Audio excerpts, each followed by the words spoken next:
आरशात बघून त्याच्या नावाची टिकली लावताना गालाची सूज कमी झालेली दिसली. हातसुद्धा दुखायचा जवळपास थांबला होता. 8 दिवस तसेही पुरतात हल्ली शरीराच्या जखमा भरून यायला. आणि तसंही आज नव्या जखमांचे दागिने तर मिळणारच होते. फोनवरचा त्याचा तो अडखळणारा आवाज, त्याने वाहिलेली शिव्यांची लाखोली, यावरून थोड्या वेळाने काय होईल ते लक्षात आलंच होतं. आता फक्त त्या वेळेची वाट बघणं एवढंच हातात आहे. आई गं!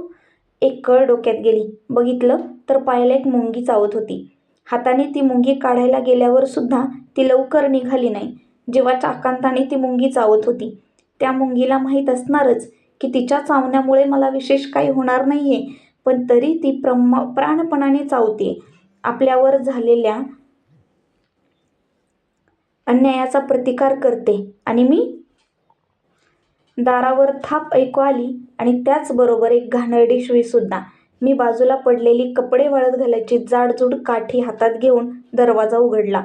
बराच वेळ रोजच्यासारखेच ओरडण्याचे आवाज आजूबाजूच्यांना येत होते.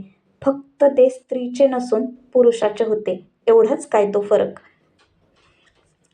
याबद्दल तुम्हाला काय वाटतं ते कमेंटमध्ये नक्की सांगा. आणि आवडलं असेल तर लाईक, शेअर, कमेंट करा आणि चॅनलला सबस्क्राईब करा.